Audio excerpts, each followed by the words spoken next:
Salut les cinéphiles! J'avais envie de faire une petite vidéo non officielle en mode décor complètement impudique. Parce que justement, Youpi Ciné, ça se veut une chaîne transparente, collaborative, c'est Creative Commons, c'est tout ça. Donc j'avais aussi envie d'expliciter un peu plus les trois critères que Edwige et moi nous avons retenus pour... Non, ça fait vraiment la pauvre fille qui n'a pas d'amis, qui n'a que des amis virtuels et imaginaires.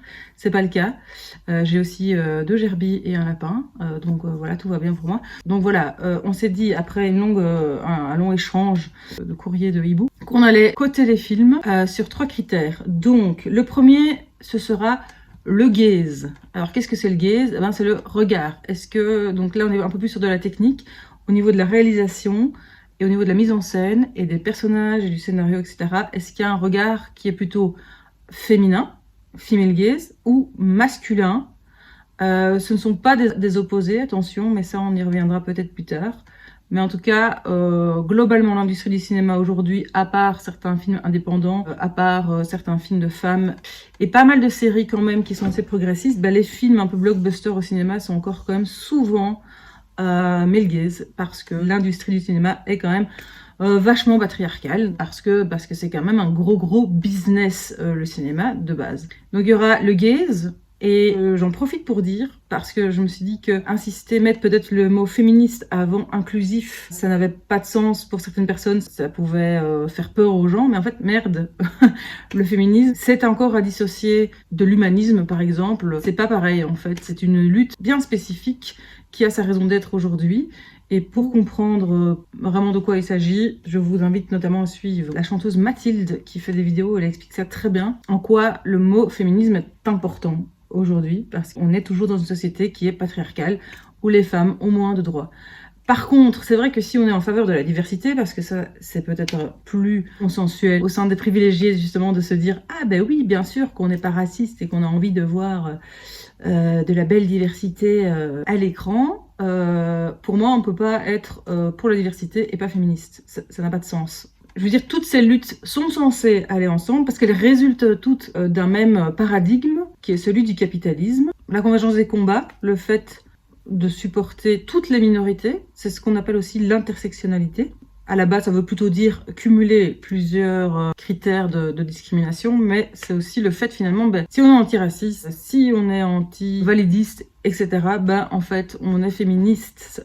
Sinon, ça n'a pas de sens. Et si on n'est pas d'accord avec ça, ça veut dire qu'on n'a pas compris ce qu'était le féminisme. Mais donc voilà, je voulais assumer en tout cas de mettre féminisme en premier, c'était l'essence même de cette chaîne, mais en même temps, qui dit féminisme dit bien sûr respect de toutes les autres minorités, d'où le deuxième point qui va être examiné, ça va être la diversité. Et quand on dit diversité, c'est encore à nuancer. Que la diversité, c'est pas juste foutre un personnage noir ou une femme dans une bande de flics, par exemple. Ça, c'est ce qu'on appelle des personnages token. Donc ça veut dire, on le met là pour avoir la caution que, oui, on n'est pas raciste ou on n'est pas sexiste. Et justement, c'est très pervers.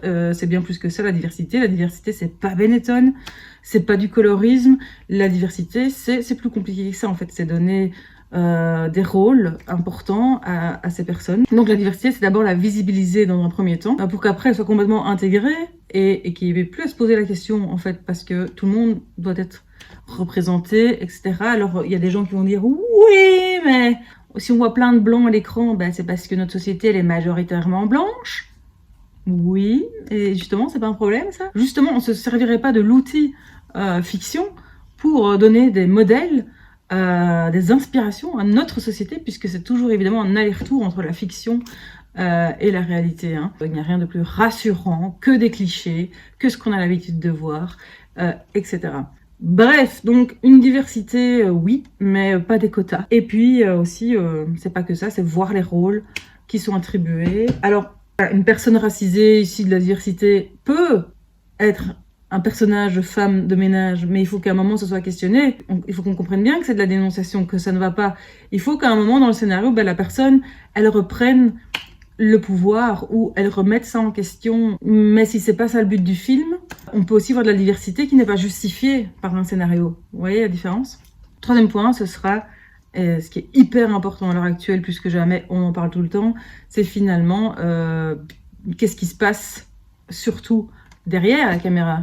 Et j'ai envie de dire derrière la scène. C'est aussi devant la caméra qu'il peut y avoir des personnes très problématiques au niveau des interprètes, mais aussi derrière la caméra. Voilà, que ce soit dans l'équipe de scénaristes, de producteurs, de productrices, il peut y avoir des femmes problématiques aussi. Hein. À chaque étape du processus d'un film, qui sont les gens qui sont derrière, qui sont les gens qui, en fait, injectent un peu d'eux-mêmes dans le film, et surtout, est-ce que chaque personne a été respectée dans ce film parce que c'est bien beau de voir un film, je sais pas moi, sur Rosa Parks, et après, on se rend compte que c'est Harvey Weinstein qui finançait le film. Et il faut plus laisser la place à des oppresseurs, à des agresseurs, dans ce milieu, dans aucun milieu d'ailleurs, mais je veux dire dans le cinéma. Merde, nous les cinéphiles, on n'a pas envie que ce soit des gros connards qui soient derrière et se dire « Ah, j'adore ce film !» Je vais suspendre volontairement mon incrédulité pour me plonger dans l'histoire du film, mais aussi je vais dissocier l'œuvre de l'artiste pour pouvoir me délecter de mon petit moment cinéma. Non, en fait, voilà. Et nous, on n'a plus envie de culpabiliser en regardant des films, putain. Je trouve que ce critère-là, c'est super important. C'est même peut-être le plus important parce que c'est ça, en fait, les médias, c'est toujours un message qui vient d'un être humain derrière. On a beau être à l'heure des intelligences artificielles, c'est des putains d'êtres humains qu'il y a derrière. Et est-ce que des êtres humains comme ça méritent qu'on leur donne de la visibilité? C'est un gros chantier, c'est le but de Youpi Ciné, c'est que le cinéma il soit youpi en fait quoi, et qu'on se prenne pas des grosses claques à chaque cérémonie des Césars en se disant ah oui, ah non, ça va pas, je vais arrêter d'aller au cinéma. Non, on veut continuer à aller au cinéma, on veut continuer à voir des films, c'est un outil aussi, c'est du divertissement. Avant tout le cinéma, ça sert à se marrer, ça sert à se détendre, ça sert à prendre du bon temps, mais si ça peut aussi être un outil de changement du monde, mon côté Miss Belgique, oui, voilà. Et donc c'est ça que je voulais juste préciser aujourd'hui. Bon, je vous laisse parce que je vais aller me farcir la deuxième partie de Dune 1, histoire de pouvoir aller voir Dune 2. C'est pas trop mon grand kiff, je vous le cache pas. Ah oui, aussi, Edwige, elle va remettre des boulettes régurgitées, pas parce qu'elle vomit sur les œuvres, mais parce que pour elle c'est un don, hein, voilà. C'est tout ce qu'elle a donné, elle va pas vous donner ses excréments justement, donc c'est pour elle c'est honorifique. Par contre elle va remettre des beuglantes aux films problématiques. Donc voilà, je vais aller bosser, je vais regarder des films et des séries, oh trop dur, je vous laisse.